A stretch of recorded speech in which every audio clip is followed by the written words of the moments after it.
அரசியல் விமர்சகர் டாக்டர் சுமன் ஸ்ரீராமன் இணைந்திருக்கிறார். சுமன் ஸ்ரீராமன், இந்த செங்கோல் தமிழகத்தோடு தொடர்புடையது அப்படின்ற வரலாறெல்லாம் சொல்லப்பட்டது. இன்னும் சொல்லணும்னா இந்த செங்கோல் இப்போது இருப்பது அப்படின்றது இன்னும் ஒரு மன்னராட்சி நடப்பது போல தான் இருக்கிறது அப்படின்ற கருத்துக்களை எதிர்க்கட்சியினர் கூறுறாங்க. உங்களுடைய பார்வை என்ன? இல்ல, செங்கோல் அங்க நிறுவப்பட்டிருக்கணுமா அப்படிங்கறத கேட்டாக்கா அது அப்போ அது நிறுவுறது அப்படிங்கறத பத்தி சர்ச்சை ஏற்பட்டுச்சு. அப்பவே இந்த கேள்விகள் எல்லாம் வந்தது. இது ஒரு மன்னராட்சியில செய்யற விஷயத்தை ஏன் ஒரு ஜனநாயக நாட்டுல நம்ம செஞ்சுக்கிட்டு இருக்கோம்னு. ஆனால் அது முடிந்துவிட்ட ஒரு விஷயம். இதை எடுத்துக்கொண்டு இப்போ ஒரு இஷ்யூ ஆக்குறதுல எந்த ஒரு லாஜிக்கும் இல்ல. எப்படியுமோ எதிர்கட்சிகள் என்ன போராட்டம் செஞ்சாலும் அவங்க இதை எடுக்க மாட்டாங்க. ஏன்னா அது ஒரு பிரஸ்டீஜ் இஷ்யூ. பிரதமருக்கும் பாஜகவுக்கும் அது ஒரு பிரஸ்டீஜ் இஷ்யூ மாதிரி பண்ணுது. சோ அதனால உடனே அவங்க சரி எதிர்கட்சிகள் சொல்லிட்டாங்கன்னு பண்றதில்ல.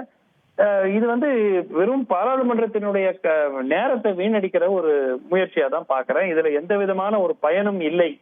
அது அங்க நிறுவப்பட்டிருக்கணுமா என்றால் நிறுவப்பட்டிருக்க கூடாது. ஆனால் நிறுவிட்டாங்க. அதனால இது அடுத்த கட்டத்துக்கு நாம் நகர்ந்து போய் டே டு டே இஷ்யூஸ் பார்க்கணுமே தவிர இதில் இஷ்யூ பண்றது வெறும் டைவர்ஷன் மாதிரி தான் பாக்குறேன். பட் அதை தாண்டி இந்த செங்கோல் வைக்கிறதுல இப்போ முந்தைய அவைகள் இல்ல புது நாடாளுமன்றம் அங்க வர்றப்போ இது ஒரு அடையாளத்துக்கு கொண்டு வர்றாங்க. ஏன் அகற்ற முடியாது அப்படின்னு காரணம் இருக்குல்ல?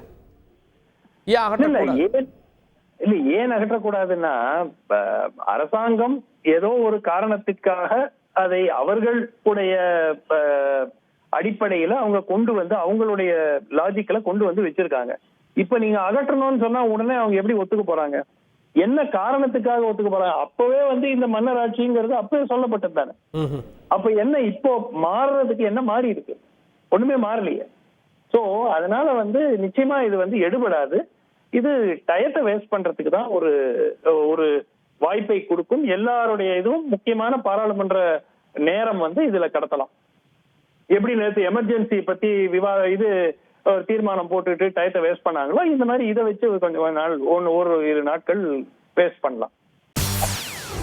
செய்திகளை உடனுக்குடன் தெரிந்து கொள்ள உடனே சப்ஸ்கிரைப் பண்ணுங்க.